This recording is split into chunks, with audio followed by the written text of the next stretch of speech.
YouTube, what the crap's going on? The Heir of Carthage here, back on Total War Rome 2. It's another faction focus today. We're going to be looking at Athens. Athens was in the Greek states culture pack that came out the day the game released as well. So they've been in the game since the beginning pretty much. And though their roster has changed some over time. So let's take a look at what they have available to them here. So as a general, you have an option of a Thorax Hoplite, a Hippeus Lancer, or a Pict Hoplite. Thorax Hoplite's a nice solid choice. It's a pretty cheap way to get a general. That's a pretty safe place to have them as well. Thorax Hoplites are actually quite good, and before they finished nerfing Hoplites after the original foray into Emperor Edition, these guys were actually really strong. But yeah, they did a little bit of nerfing on Hoplites to kind of bring them back down into their place, and they balance in fairly nicely, I think, now. Anyway, Thorax Hoplite's very good armor for the price, nice melee defense, good weapon damage, and of course no Hoplite has really great attack. Hippeus Lancers they're an okay-ish shock cavalry. I wish that Carthaginian Noble Cav were at least this good. They would be handy, because for the price range these guys are okay. The Carthaginian Noble Cav is just horrible at any price range, and then Pergamene's Noble Cav is kind of the same way. They're just out of their price range. So in any case, let's forget them for now. But anyway, Hippeus Lancers, good attack, decent charge bonus, just a decent unit overall. As far as shock cavalry, it gives Athens that little bit of flexibility to be able to perform devastating rear charges. Pict Hoplites are very strong. They can beat down even some sword units, but they're not going to do it extremely cost effective because Hoplites just don't have that high of attack. Now, if these guys get into Hoplite, well, they have a 5 bonus versus infantry, which I think means that their melee attack would be effectively 47 and then 35 weapon damage versus infantry. So they can be fairly good, but again, probably not your most cost-effective type of engagements, but they are very powerful for Hoplites, have very nice armor, expert charge defense, lots of other stuff. Sometimes they're a good pick for your general, kind of just depends on the situation. They have these mercenary Thracian warriors, which I think it's a potentially great unit to throw in here for Athens, but the fact that they cost 500 kind of makes them less useful. They need to make them the same cost as regular Thracian warriors, and then I think that actually really does give Athens some interesting flexibility. Thorax Swordsman is always kind of what's helped Athens be a little more flexible than some of the other Greek states like Sparta. Or I say the other Greek states, the other Greek state like Sparta. It's definitely something that gives them the ability to go through a sword fight. Not in any particular instance of power, but, you know, Thorax Swords are okay-ish. You got a lot of spear infantry, militia hoplites, which can be useful in fending off cavalry or soaking up missiles. Any cheap hoplite's pretty good at that. Light hoplites I don't see the point in. I mean, they're just like a barely improved version of militia hoplites, but for quite a lot more cost, and I don't see that being worth it. Thurio spears, they have rapid advance.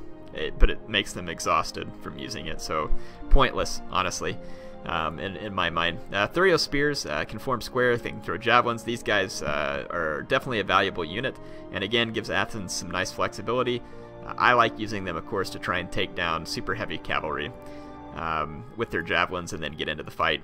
Thurios hoplites, not really sure what the purpose of these guys is. They're pretty cheap, and you get a decent return for such a cheap unit, but they're not particularly good.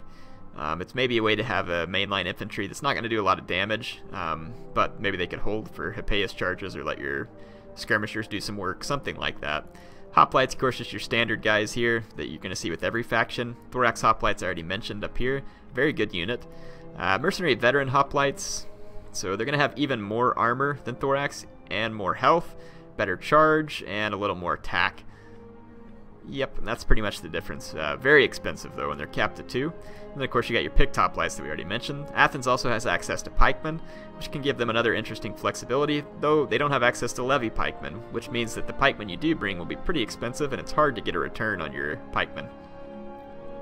Athens has always had the ability to skirmish pretty well because they have so many options. They've got cheap javelin men, cheap archers, cheap slingers. All of these guys can be very useful in the right situation.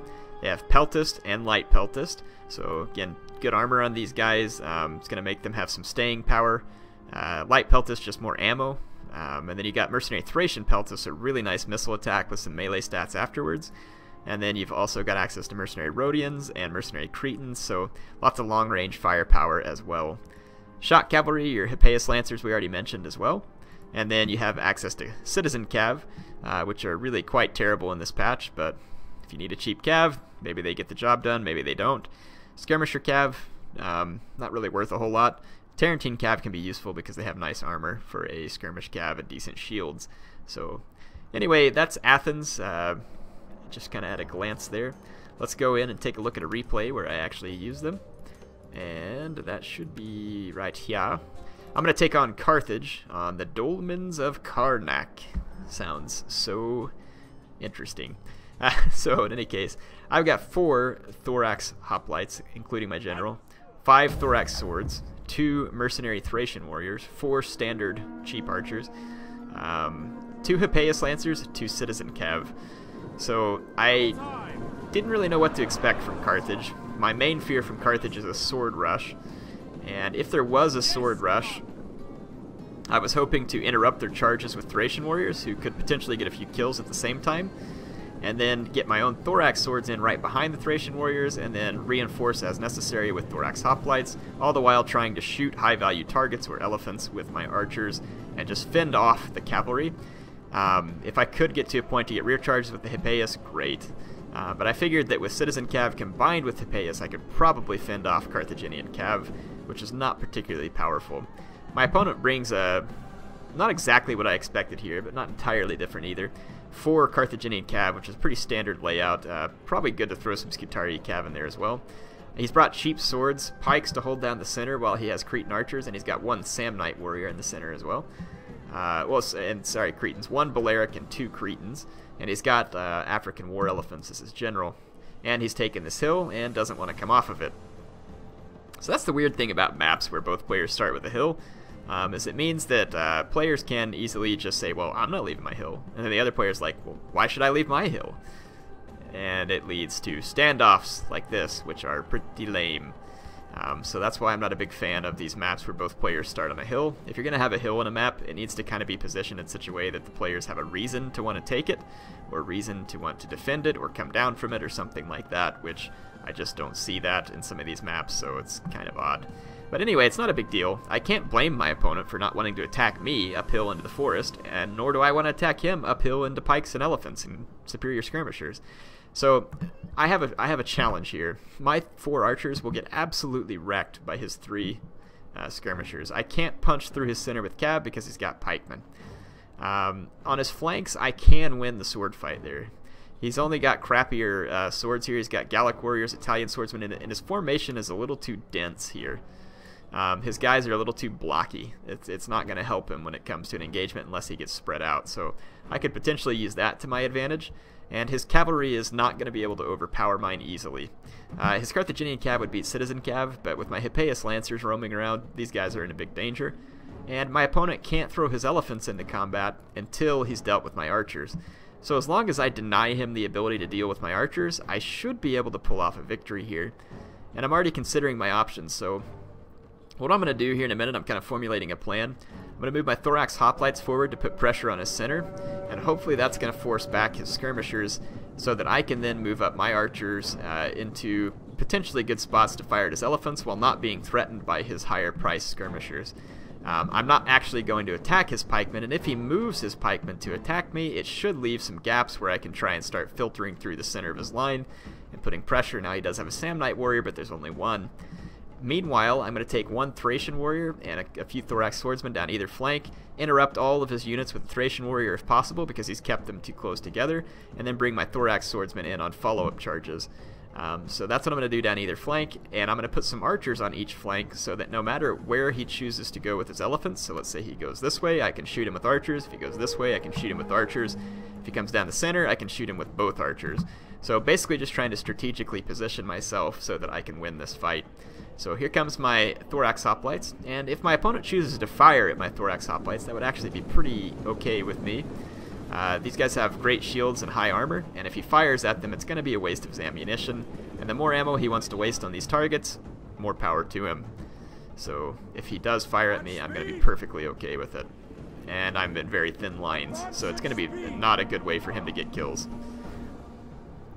I do have to be careful though. I don't want to leave my archers or any of my armies, so the problem with splitting up is you can leave yourself weak in one area. So like for instance, if my archers don't get in a good position and he brings his elephants straight into my hoplites all of a sudden, that would be very bad. Or, you know, if I get over here and get overwhelmed on one flank, it can be very bad. So again, just got to be careful in the way that I engage. So I'm going to move up and let's see whether my opponent's taking the bait. I'm not in range yet, apparently. Yeah, there's his Cretans and his Balearics. Let's just take a look at those guys. Pretty sweet skirmishers.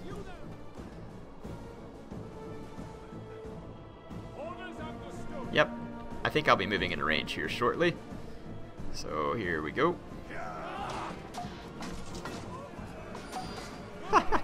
This guy's back there challenging my men, apparently. So yeah, his men are on fire at will, I believe. Yep, they are. So he's going to open fire on some of my my thorax hoplites. It's going to cause little, if any, damage. So you can see my guys' shields protecting them. Eventually it will do hit point damage, and I will eventually start to lose some men, but as many volleys with those Cretans as he's gonna... Alright, sorry about that, YouTube. Rome 2 crashed again, and part of me wonders if it may not be my broadcaster. I'm using XSplit. It's possible that could be it, because it seems like it kind of messes up whenever Rome 2 crashes as well. Maybe just the combination of the two of them going at once. I don't know. But anyway, yeah, so I've got all my armies set up, so you can see I've got my charging unit in front, my thorax swordsmen behind, my archers in their positions that I mentioned. So I'm basically all ready to assault my opponent here, so I'm going to push my thorax hoplites forward. My opponent's firing at my general. He's only killed like 5 hoplites in total and wasted quite a few volleys from these Cretans, so very much okay with me. Yep, again, the elephants are the major concern for me. Otherwise, I feel like I can easily win this battle, because the swordsmen he's brought are not very good. If he would have bought more like Libyan infantry and stuff like that, it would have been a lot more dangerous for me, I think. African pikemen don't serve a whole lot of purpose here, because they're going to be easy for me to avoid. Plus, he's got them spread so thin, they're not going to be very viable. Pikes in one line can't really hold off enemy units.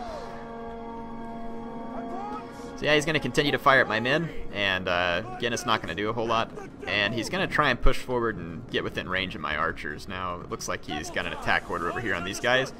And so I see that, I'm going to go ahead and pull back, though he is going to get a volley into the back of me here, but only one, and I'm going to push even further forward. So again, see how I'm kind of zoning his missiles back and keeping my shorter range units out of his range. Here comes the charge from my Thracian warriors. This is going to be good for me. Their charge kind of gets interrupted here, so these guys probably won't do too great, but they'll get a few kills. Over here, let's see if these guys do okay. Their charge is up here on these Samnite warriors, the highest value target, and that makes sense. But I actually managed to slow down those Gallic warriors as well. Samnite warriors are going to get hit pretty good on the charge. Yeah, I managed to kill quite a few of them. So now my opponent does actually manage to start getting shots at my cheap units, and I don't notice it for just a second. But I've gotten all the engagements the way I want. My thorax swords get in without being countercharged, and they're going to do very well in their engagements. They're out of formation attack where they can surround my opponent's blocky formation. So now he's all bunched up. And I've got a Hippeus Lancer here that's ready to come in and just put a punishing charge down. My opponent wasn't good with his cav on this flank or this flank, so he's losing pretty badly. I'm going to bring my citizen cav in. His elephants really needed to be in this engagement or somewhere near it. And then I'm going to start trying to maneuver through this hole and make his pikes move so that I can get at his skirmishers. See how I pulled my skirmishers back? He actually managed to kill one of my unit's archers because it doesn't take long. And then I think I'm going to keep the citizen cav to push his skirmishers back. My Hippeus Lancers are doing very well out here. His elephants are temporarily stuck on my cavalry, and he also uses battle rhythm there, which is a waste of an ability. And so I don't care if my citizen cav die. My archers are now in position to actually fire at the enemy elephants and start killing them. And my opponent's already losing swordsmen over here too. And it was only a matter of time till he had to move his pikes, which he's now done, which means that now there's a gap between the lines. And I can just sit here and keep my opponent busy. My cavalry can now come through the center as well. So my opponent just made a fatal mistake here. I can now get to his skirmishers, and his pikes are not going to be able to stop me. I'm just going to keep moving through because they're not in thick ranks. His pikemen are going to try to stop me there, but again, they're not thick enough nor in the right position to get the job done. I'll lose a few cavalry in the process, but totally worth it to get over here and get at his men. And then my thorax hoplites can actually now engage his pikes because they're not facing my men. So I'm going to charge his pikemen, who are in some kind of weird, wacky formation that's not going to be good because they're in way too thin ranks. So now his skirmishers are scattered, his elephants are under fire and running amok, so he no longer has control of them. and they are starting to drop due to my the pressure from my archers. So I've nullified his elephants. I got all the charges I need. I got all the infantry engagements I needed. I got the cavalry engagements I needed. So even though my opponent had a superior hill position, I was able to basically avoid all of the pitfalls that he had set up for me and take the engagements I need and win. His pick for Carthage wasn't a very good pick, and I think that's part of his problem here. He should have just brought good sword infantry. Don't even need elephants to take down Athens. It's going to be harder to use the elephants against Athens than it would be to just use sword infantry against Athens, so I don't know that I agree with his pick. And he does actually leave the game before it was completed, which was pretty annoying. It's like, I ended up having to attack you in your position here, which is fine. I like attacking, but then to leave after that was kind of frustrating as well. But the battle was pretty much over at that point. So good game to my opponent. And in this case, I was able to show you how Athens has certain tools that can be handy. The cheap skirmishers basically allowed me to keep his very expensive skirmishers busy and not firing at my other men, which is always helpful. The Lancer cavalry here gave me an advantage over his own cavalry, which was nice. In this particular case, Thorax swords give me kind of that backbone unit that you need, and the Thorax hoplites again giving me a very strong armor unit that could absorb some of that missile fire like I was showing you. And then the Thracian warriors, you know, able to charge in, blunt the charge of all those enemies, and still come home with like 40 some odd kills. Not bad, not great because they cost 500, but it's probably the best unit that Athens has for this type of thing. So yeah, anyway, Athens is going to be one of the better, well, I mean, out of the two Greek states factions like Sparta and, well, you got Sparta and Epirus and Athens. Personally, I think I'd roll with Epirus first, though Athens really does have quite a few interesting tools that Epirus doesn't. They have better hoplite selection. Cavalry advantage, I'd give that to Epirus because they have Thessalians and Hellenic royals. Epirus has the same skirmishers. They have access to Samnite warriors, which is very nice. Epirus also has access to elephants. So I think it makes Epirus probably a little more flexible. They also have these Malazian dogs, which are kind of fun sometimes. In campaign, mostly. I don't see a ton of use for them outside of there, but they can be fun sometimes. Royal Peltist as well. So yeah, I would definitely give the edge to Epirus in that fight. But yeah, Athens is definitely better than Sparta in my opinion. Much more useful than Sparta. As far as where you could use them, against sword-heavy armies, Athens is going to suffer badly. That's going to be their big weakness. They have good skirmishers, but are you going to be able to use those skirmishers while being rushed by like 14, 15, 16 sword infantry? Good luck with that. That's the number one pitfall for Athens when it comes to those type of factions. Anyway, hope you all enjoyed this faction focus. Athens is a fun one. Again, they came in the Greek culture pack. They're actually a pretty fun campaign on the main map as well. And anyway, I enjoy these guys. It's a good faction. Hope you all learned something here. Heir of Carthage signing off for now.